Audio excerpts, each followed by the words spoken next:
Bienvenidos a una nueva edición de Límite 24. Cuando el año pasado hablábamos de corrupción en la Argentina y hablábamos de un ranking internacional, Argentina ha figurado tristemente en uno de los mejores lugares, uno de los mejores de Latinoamérica y entre los primeros lugares del mundo. También hacíamos referencia a que la cuestión de la corrupción en la Argentina no es nueva. Uno puede ir a distintas épocas, no solamente de estos 20, 30 años de democracia, uno puede ir a años anteriores, a décadas anteriores, puede ir al inicio de la patria, donde la corrupción estaba presente hasta tristemente célebre en el Senado de la Nación, cuando fue escenario de la muerte de un legislador simplemente porque había mucho dinero de por medio y porque la política y el negocio privado se cruzaban una vez más en la Argentina. Uno podría consolarse tontamente diciendo que en el mundo la corrupción está presente en distintos niveles. La diferencia hace que en la Argentina está casi siempre presente. No es un hecho aislado que se da y nos sorprende y nos lleva a la bronca y a criticarlo. No, aparece permanentemente y uno puede hablar de este gobierno y puede hablar del gobierno anterior y está el indicio, está la sospecha. Y vivimos, llegado un momento, bajo un estado de sospecha permanente. Ya se ha llegado a un punto donde la confianza se quebró hace mucho tiempo y donde casi en una relación de pareja se hace muy difícil volver a creer. Porque una vez, y porque hubo otra vez, y porque hubo otra vez, entonces hay un rechazo permanente de la corrupción desde la Argentina y desde el argentino medio. Claro que sí, pero también llega un momento donde se acepta, y se acepta en la vida cotidiana, se acepta cuando uno dice, bueno, pero está bien, me pasé del semáforo, pero si lo arreglamos, el arreglo chico es parte de lo que es el arreglo grande, que después, por supuesto, nos enoja, nos critica y nos hace más pobres. Pobres no solamente económicamente, porque uno alguna vez habría que cuantificar lo que el dinero, la corrupción nos ha sacado en elementos para la Argentina, sino también nos hace muy pobres culturalmente y como sociedad. Una vez más vamos a tener que hablar de corrupción y seguramente no va a ser la última, pero lo bueno, entre comillas, si querés, de esto, es que nos permite conocer un poquitito más a partir de gente que sabe mucho. Una vez más, el tema de la corrupción aquí en Límite 24, con una gran especialista que nos da la posibilidad de entender un poquitito más, no solamente lo que pasó en los últimos años, sino lo que está pasando ahora, donde una vez más las sospechas, las sombras de la corrupción aparecen en la Argentina. Comenzamos de esta manera, una nueva edición de Límite 24.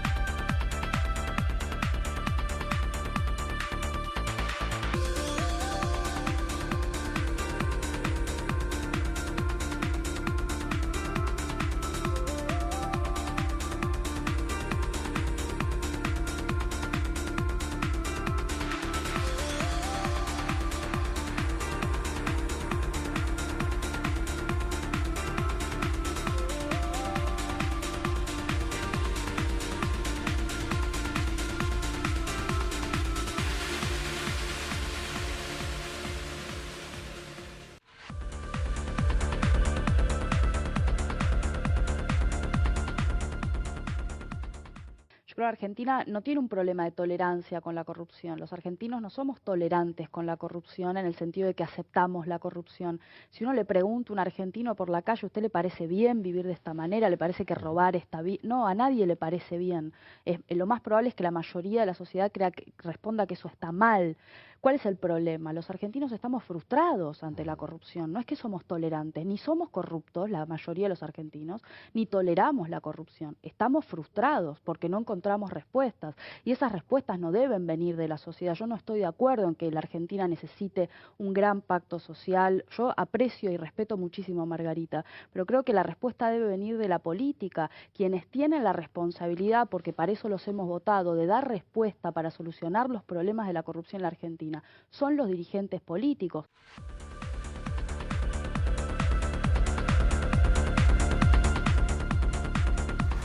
Nos acompaña Natalia Bolosini, ella es experta internacional en transparencia y corrupción, tiene una formación académica deslumbrante, reconocida, últimamente presente en todos los medios. Natalia, gracias por estar.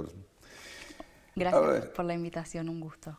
Vos sabés que quería empezar con esto, ¿no? Con esta definición que vos haces de corrupción y es cierto, el argentino en general por ahí no no acepta la corrupción. Pero digo, en la vida cotidiana no hay también pequeños grados de corrupción. Digo, con el intento de soborno a la gente de tránsito, cuando trato de pasar por una fila, cuando le pago a alguien para que me haga una cola. Sí, lo que vos estás identificando en realidad es un problema más general, que es el problema de la anomia, la falta de cumplimiento de la norma, ¿no? Los argentinos tenemos, decía Carlos Nino, un asesor muy importante, tal vez el asesor jurídico más importante que tuvo Raúl Alfonsín en la reconstrucción de la democracia constitucional después de los largos periodos de dictaduras. Carlos Nino escribió un libro en el año 92, 93, que se llamó Un país al margen de la ley. Y él ahí lo que identificaba era este problema que vos bien señalás, que no es ya el de la corrupción es una especie de este otro problema más general, que es la tendencia que tenemos los argentinos a violar la ley, ¿no? Y no solo la ley jurídica, las normas sociales, las normas morales, las normas religiosas, las normas jurídicas. La corrupción es una subespecie dentro de ese problema más general que además Nino identificaba como vinculado al problema del subdesarrollo argentino. Esto es bien interesante, ¿no?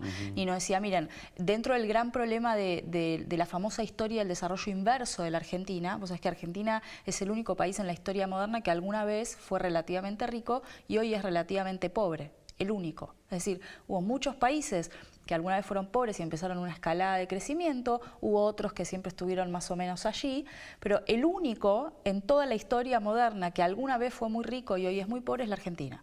O sea, que quiero aprovecharte porque tu formación académica la hiciste en los Estados Unidos. Sí. ¿No?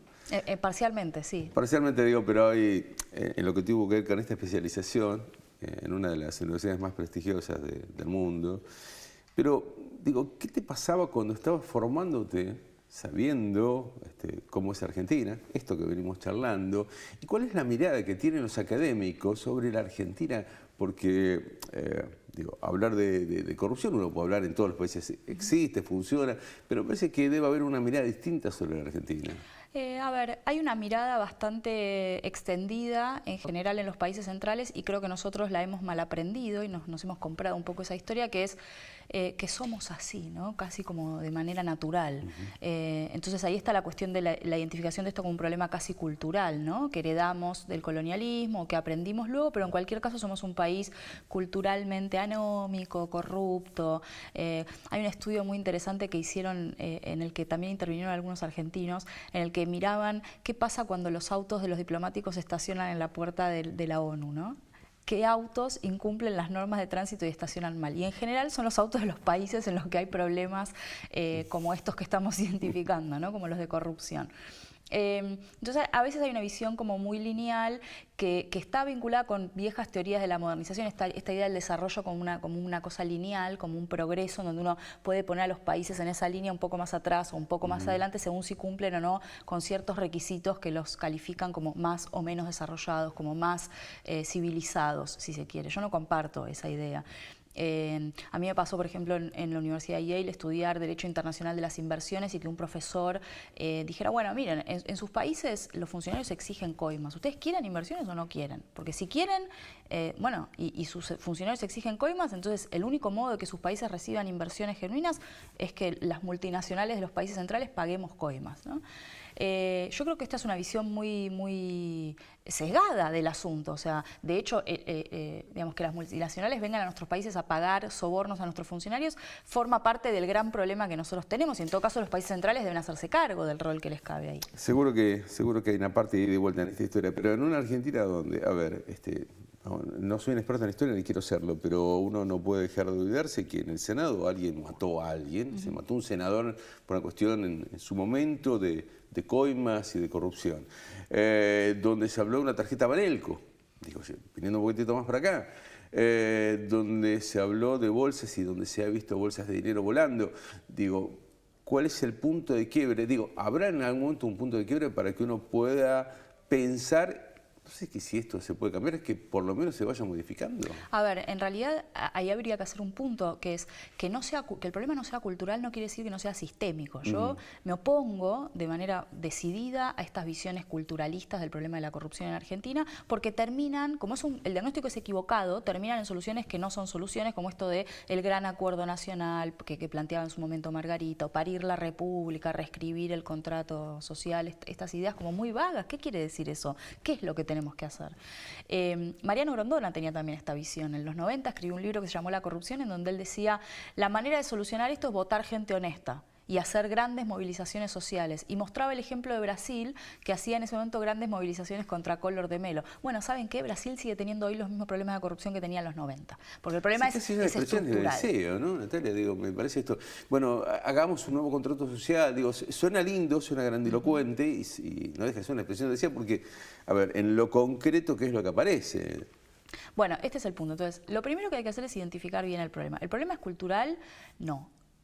¿El problema es histórico? Sí, que esto es lo que vos planteás, que sea histórico no quiere decir que sea cultural en el sentido de que uno lo acepte como un valor. Digamos, las cuestiones culturales tienen que ver con esto, con valores socialmente aceptados. Argentina, yo creo que no acepta como un valor la corrupción. De hecho, si vos mirás las encuestas, las de los 90 y las de ahora, muestran el mismo guarismo. Entre el 70 y el 80% de la población condena enfáticamente la corrupción. Entonces, no es un valor social aquí la corrupción. El problema es que es estructural, forma parte del modo en que hacemos las cosas, en el sector público y en el sector privado. ¿Esto se puede combatir? ¿Se puede resolver? Sí, claro que se puede, pero hace falta entender por dónde pasa el problema y que la solución no es el derecho penal. La clave es esta.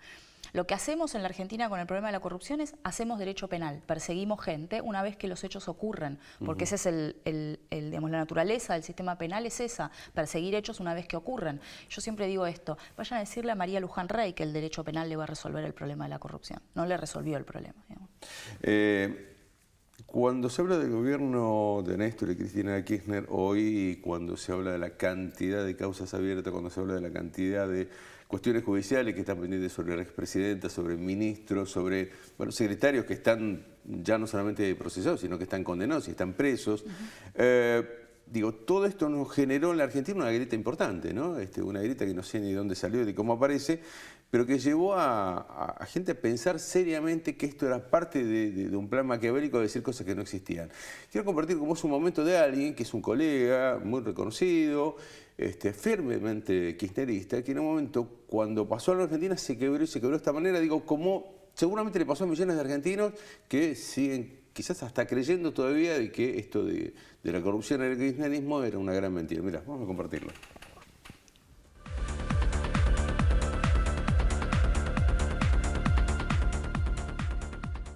Obviamente que no ha hablado, mucha gente en redes sociales preguntándome qué va a decir Blancatel, le pidió su minuto, así que vamos a escuchar. Pedí un minuto porque no es que no quería hablar, sino que dejé a los compañeros expresar todo lo que al tema respecta.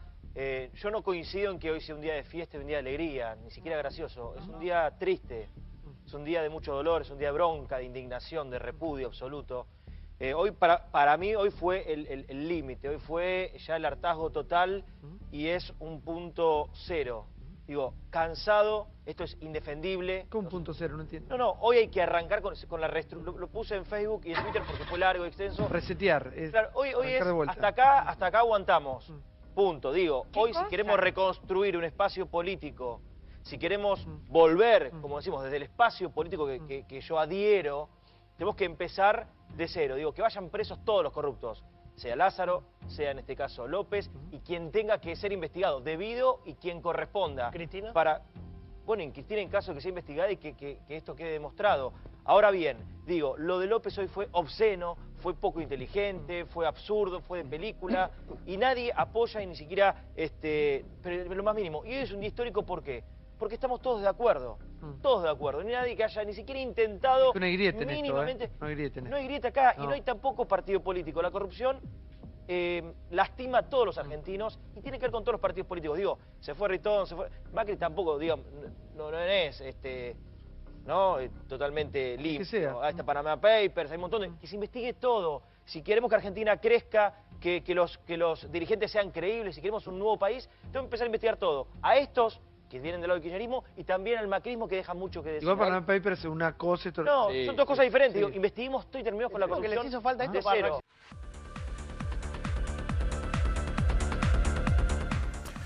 Decía Diego Brancatelli que, bueno, las bolsas, ¿no? Digo, esto lo vimos. Vimos a alguien tirando bolsas de dólar. Era un punto donde todos coincidíamos.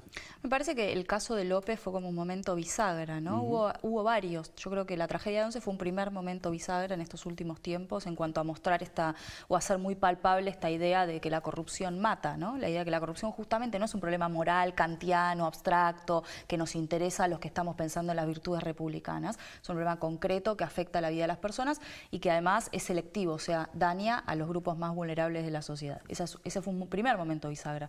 Y creo que tal vez un segundo momento bisagra en estos últimos tiempos haya sido este hallazgo de José López intentando esconder bolsos con millones de dólares en un convento, esta cosa muy cinematográfica. Esto de la grieta me parece interesante.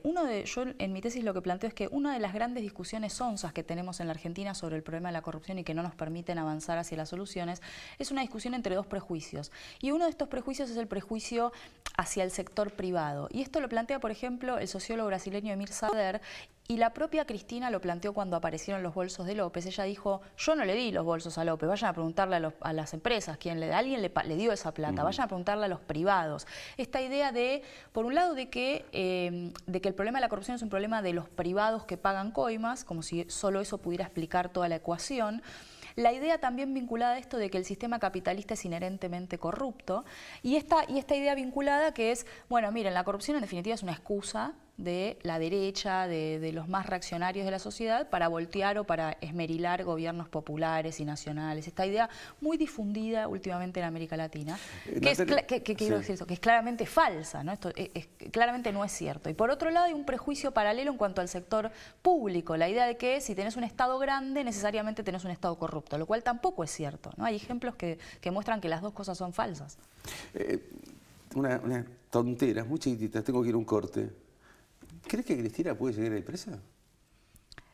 Bueno, naturalmente que alternativas para que eso ocurra parece que hay. Con los elementos que hay hoy en la mesa, los que vos ves. Ahora, en este momento, digamos, yo creo que ella debiera ser detenida ahora en esta instancia. Yo no podría hacer una apreciación como esa porque hay causas en trámite y sería irresponsable de mi parte. Pero evidentemente los fiscales y los jueces que intervienen en las distintas causas no han considerado que eso sea necesario en términos de que exista el riesgo procesal que amerite su detención, por lo menos en este momento.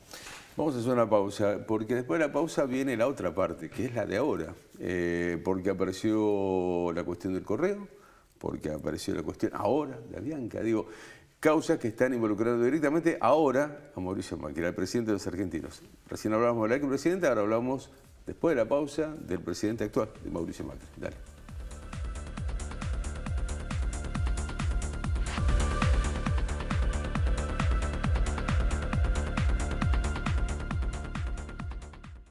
Sí al 98% de cloacas, sí al 100% de agua potable y sí a la menor mortalidad infantil de América Latina. ¿Te animas a seguir diciendo que sí a vivir mejor? Yo digo que sí.